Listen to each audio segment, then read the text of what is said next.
Bonjour Maude Brejon. Bonjour. Soyez la bienvenue en direct sur CNews et sur Europe 1. Dimanche soir, Emmanuel Macron présentera ses vœux aux Français. Il parlera des grandes réformes à venir. Quelles sont selon vous ces grandes réformes? Que faudrait-il réformer en priorité en 2024?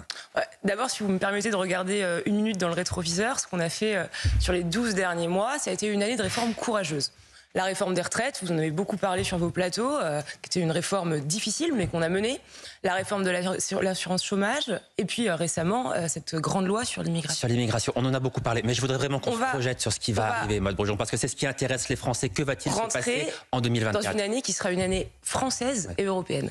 Une année française avec des rendez-vous importants, les Jeux Olympiques, évidemment, le 80e anniversaire du débarquement, la reconstruction de Notre-Dame qu'on va réussir à faire, et puis une année européenne, parce qu'on a un grand rendez-vous le 9 juin prochain avec ces élections européennes. Moi, vous savez, quand je me suis engagée en politique en 2017, je venais de la société civile. Ce qui m'a marqué, une des images que j'ai trouvées frappantes, c'est que Emmanuel Macron, le candidat, était le seul, et ça a été également le cas en 2022, à arborer fièrement ce drapeau européen.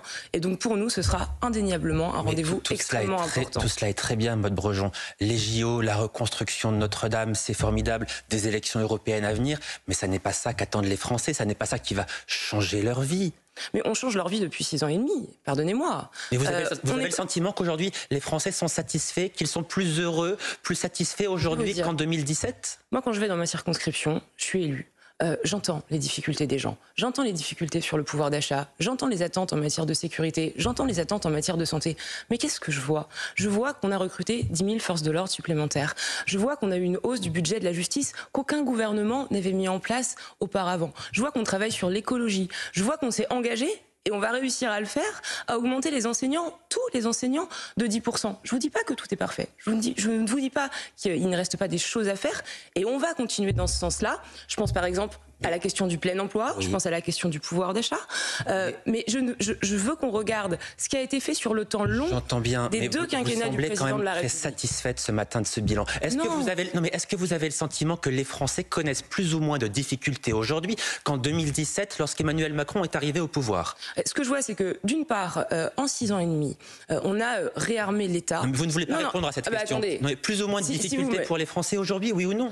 Je vois que sur un nombre important de sujets, oui, on a amélioré les choses. Vous avez amélioré la vie des Français. Je ne dis pas que tout est parfait, mais moi je suis fière de l'action qui est menée par le président de la République. Alors peut-être que vous n'êtes pas d'accord, peut-être que ça vous plaît pas. Simplement la question. Moi je vous dis que je suis fière d'être engagée aux côtés d'Emmanuel Macron depuis 6 ans et demi, même si je le sais et on le sait, c'est pas facile pour les gens. Parce que encore une fois, c'est important, le président de la République, il a un petit peu payé les factures des autres. Mais ce qu'on a mis en place, encore une fois, pour la sécurité, ce qu'on a mis en place pour la justice, ce qu'on met en place pour l'école, c'est des choses qui sont importantes.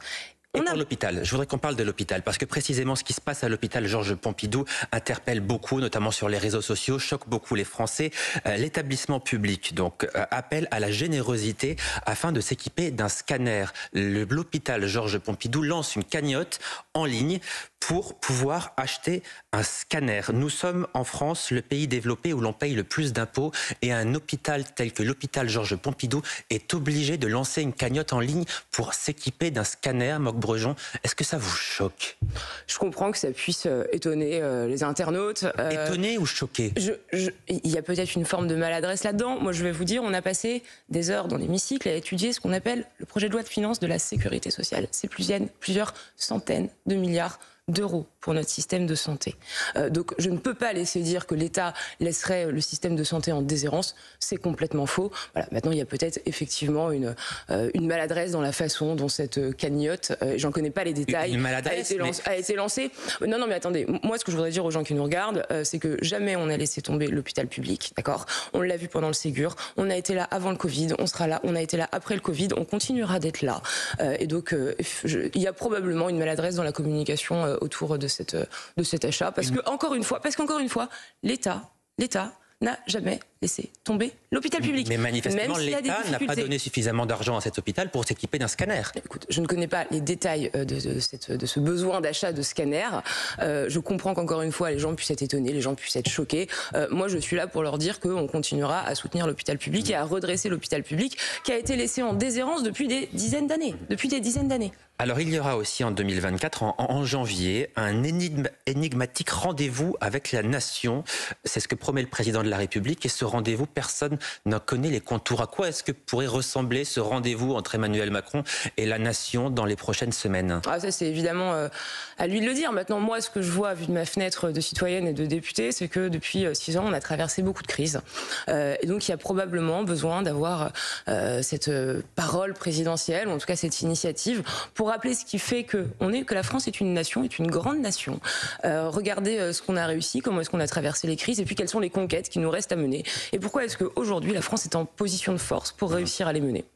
Mais est-ce que cette initiative, ce grand rendez-vous avec la nation sera vraiment utile? Parce que des rendez-vous comme celui-là, il y en a déjà eu. Il y a eu l'itinérance mémorielle, le grand débat, les conventions citoyennes, le Conseil national de la refondation, les rencontres de Saint-Denis. Tout cela a été inventé par le président de la République.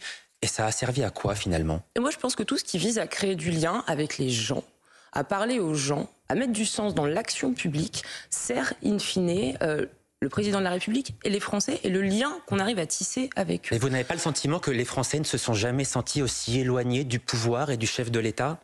J'entends qu'il puisse y avoir un éloignement avec le pouvoir politique en règle générale. Ce que je vois, c'est quand même que le président de la République a été élu à 2 reprises et que les députés de la majorité que nous sommes avons aussi été élus dans chacune de nos circonscriptions. Est-ce qu'il y a besoin de retisser du lien? Moi, j'ai le sentiment qu'on le fait au quotidien. J'ai le sentiment que les élus locaux le font aussi beaucoup.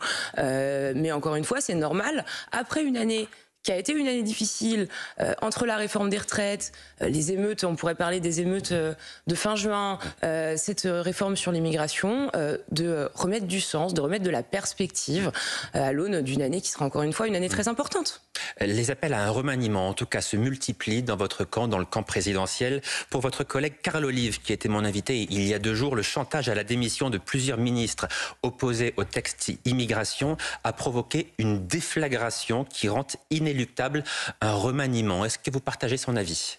Non, alors moi je vais vous dire, j'aurais jamais la prétention de dire au président de la République ce qu'il a à faire et remanier un gouvernement, c'est la prérogative et la prérogative seule du président de la République. Tout va bien dans la majorité en ce moment, il n'y a pas de changement? Pour revenir sur votre deuxième sujet, qui est au fond un autre sujet, sur ce qui s'est passé pendant la loi immigration, 2 choses. D'abord, que la majorité soit un lieu de débat où on n'est pas toujours le même avis. Je voudrais qu'on parle vraiment du remaniement. Parce que vous me parlez de 2 choses différentes. Non. La loi immigration, on en a beaucoup parlé. Moi, je réfute l'idée que parce qu'il y a eu des divergences sur un sujet, ça doit entraîner obligatoirement un remaniement.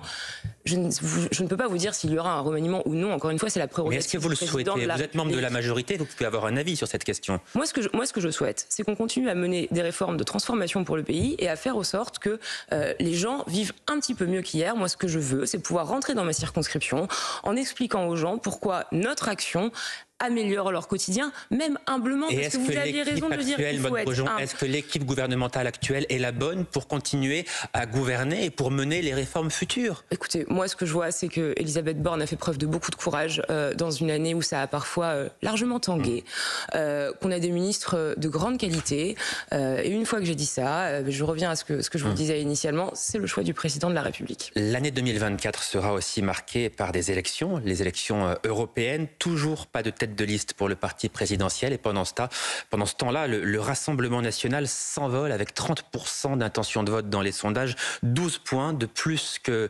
Renaissance. Il y a urgence pour vous, ça vous inquiète? Non, ça m'inquiète pas. On va lancer la campagne au tempo qui est le nôtre, au moment que nous aurons décidé, et pas qui nous sera imposé ni par les médias, ni encore moins par le Rassemblement national. On a d'abord beaucoup d'eurodéputés sortants qui ont fait un travail considérable au Parlement européen. On a beaucoup parlé de la loi immigration qui a été votée au Parlement et c'est bien normal.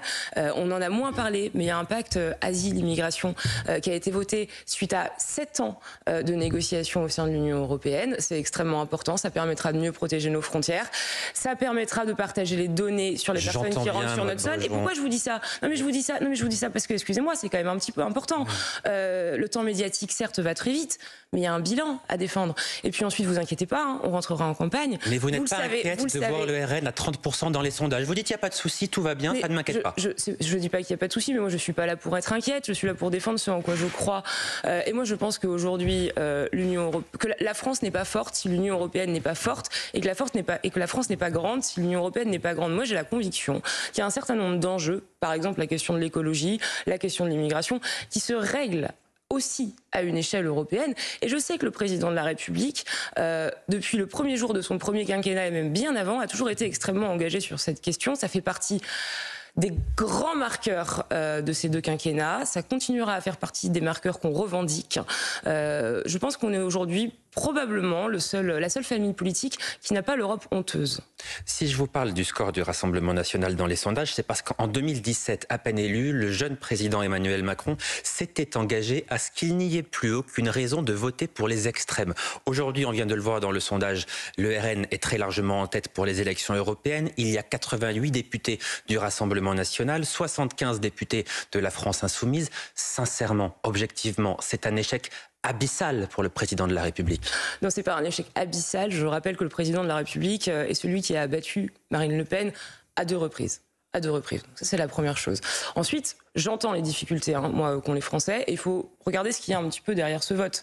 Je ne crois pas qu'il y ait 43%, par exemple, des électeurs du Rassemblement national au second tour qui ne se soient tournés vers Marine Le Pen uniquement pour les questions migratoires. Je pense qu'il faut entendre les questions de pouvoir d'achat. Je pense qu'il faut entendre les questions de déclassement territorial, de besoin de plus de services publics. Et encore une fois, depuis 6 ans et demi, on y a répondu. Pardon. Non, Maud Brejon, pardon. Là, je suis obligé de vous interrompre parce que Maud Brejon, en 2017, Emmanuel Macron dit « Moi, président, il n'y aura plus aucune raison de voter pour les extrêmes ». Et aujourd'hui, vous dites que ça n'est pas un échec. Mais je dis que ça reste notre objectif. Ça reste notre objectif de combattre les causes qui sous-tendent le vote Rassemblement national. Et vous n'y êtes pas parvenu pour l'instant, on est d'accord. Et pour autant, qui a protégé le pouvoir d'achat des Français face au Covid ? Qui a lutté contre l'inflation mieux que dans tout autre pays européen ? Qui a réarmé le service public, et notamment sur les questions régaliennes ? C'est le président de la République. Alors pourquoi est-ce que les extrêmes progressent, Maud Brejon ? Pourquoi est-ce que les extrêmes progressent ? Je ne dis pas que tout est parfait. Je ne dis pas qu'il ne reste pas des problèmes. Je dis que notre objectif, de faire en sorte qu'il n'y ait plus de raison de voter Marine Le Pen, reste le même. Et je n'ai pas de doute sur le fait qu'il restera le même jusqu'au bout pour Emmanuel Macron. Pourquoi est-ce que les extrêmes progressent si, malgré le bilan que vous semblez défendre, un bilan plutôt flatteur selon vous, alors qu'est-ce qui conduit les Français à se tourner vers les extrêmes ? Mais les extrêmes progressent parce que bien sûr il y a encore des problèmes en France. Et c'est pour ça qu'on est élu, c'est pour ça que moi je me suis présentée il y a un an et demi. C'est parce qu'il y a plus de problèmes aujourd'hui qu'en 2017 ? Il y a un an et demi aux dernières élections. Et donc c'est pour ça qu'on se bat. Et on a conscience des difficultés des gens. Mais il n'y a pas de baguette magique. Il y a besoin de travailler, encore une fois, sur le temps long. Et effectivement, ça prend des années. Mais encore une fois, ça restera notre objectif. On n'a aucun mépris pour les gens qui se tournent vers le Rassemblement national. Moi, je ne combats pas les électeurs de Marine Le Pen. Je combats le projet politique de Marine Le Pen parce que je suis intimement convaincue qu'il apportera plus de problèmes que de solutions aux gens qui en ont le plus besoin. Est-ce que Jean-Luc Mélenchon représente un danger pour la France, selon vous ? Jean-Luc Mélenchon représente à minima un réel danger pour la vie politique française. Moi, je le vois au sein du Parlement, à l'Assemblée nationale, dans le comportement de ses députés, avec beaucoup de violence, tout du moins verbale, avec des outrances permanentes venant de leur gourou Mélenchon, effectivement, et des positions qui sont, à mon sens, notamment sur les questions de laïcité, sur son rapport à une forme de communautarisme, dangereux, je pense, pour le pays. Ouais. Entre un second tour, entre Jean-Luc Mélenchon et Marine Le Pen, vous votez pour qui ? Pour Emmanuel Macron. Il ne sera pas candidat. Oui, mais moi je me battrai jusqu'au bout pour que justement on n'ait pas à répondre à cette question. Mais si c'était le cas, parce que ça n'est pas de la politique fiction, les sondages placent à la fois Marine Le Pen et Jean-Luc Mélenchon très haut dans les sondages, y compris pour la présidentielle, même si on en est encore très loin. D'abord, il ne place pas Jean-Luc Mélenchon au second tour.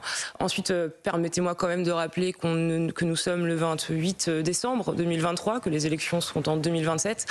Donc moi, ce qui m'importe aujourd'hui, c'est précisément pas de faire de la politique fiction pas de faire de la politique fiction sur ce qui se passera dans 3 ou 4 ans, mais de travailler à faire en sorte qu'on n'ait pas à répondre à cette question. Mais si vous ne voulez pas répondre à cette question, c'est parce que vous placez Jean-Luc Mélenchon et Marine Le Pen sur un pied d'égalité ? Non, mais parce que vous êtes en train de me demander de répondre à un hypothétique second tour qui aurait lieu dans 4 ans, alors qu'on n'a aucune idée de ce qui va se passer dans les 4 prochaines années. Ça, c'est la réponse qu'on apporte quand on est un peu gêné, pardon. Non, mais on n'est pas gêné, il reste 4 ans. Il reste 4 ans. Est-ce que je vous demande, moi, est-ce que vous pensez voter en 2032? Enfin, ça n'a quand même aucun sens. Si, ça a du sens. Mais non, ça n'a pas de sens. Non, parce que quand on est élu, notre objectif, c'est encore une fois de répondre aux attentes des gens et pas uniquement d'être tourné vers les prochaines échéances électorales. Il nous reste peu de temps. Je veux qu'on voit les chiffres de l'insécurité pour 2022 qui sont connus depuis hier. Ils sont très mauvais. Plus 9% de victimes d'homicide, plus 15% de victimes de coups et blessures volontaires, plus 12% de viols et tentatives de viol. L'ensauvagement de la France, c'est aussi ce qu'on retiendra du passage d'Emmanuel Macron à l'Élysée. Maude Bréjon, les questions liées à la sécurité, ça semble faire deux avec le président de la République? Absolument pas. Je pense qu'en revanche, il y a une violence croissante au sein de la société française et peut-être au sein de nos sociétés occidentales. Moi, ce que je vois, c'est que depuis plusieurs années, on a réarmé la police. Je vois qu'il y a quelques mois, on a voté 15 milliards d'euros supplémentaires. Et malgré cela, la sécurité augmente de manière exponentielle. Pour les 5 prochaines années. Et donc, il y a besoin de remettre de l'autorité. Et je vais vous dire, il y a besoin de remettre de l'autorité, si je peux me permettre, à tous les étages. Donc, l'autorité, c'est plus d'autorité dans la rue, c'est plus d'autorité à l'école, et c'est ce que mène notamment Gabriel Attal. C'est plus d'autorité aussi au sein des familles. Et je vois ce que proposait Aurore Berger sur les parents démissionnaires. Et donc, tout le monde a un rôle à jouer là-dedans. L'État joue son rôle, les parents ont à jouer leur rôle. L'État joue son rôle malgré les chiffres que je viens de présenter. Mais pardonnez-moi, qui a créé 10 000 postes de force de l'ordre supplémentaires? C'est le président de la République et son gouvernement. Qui a fait voter 15 milliards de budget supplémentaire sur 5 ans? C'est Gérald Darmanin. Donc moi, je ne laisserai pas dire que l'État est démissionnaire. Et je ne laisserai pas dire qu'Emmanuel Macron est responsable des chiffres que vous avez montrés. Merci beaucoup, Maude Bréjon, d'être venue ce matin en direct sur CNews et sur Europe 1. Passez une très belle journée.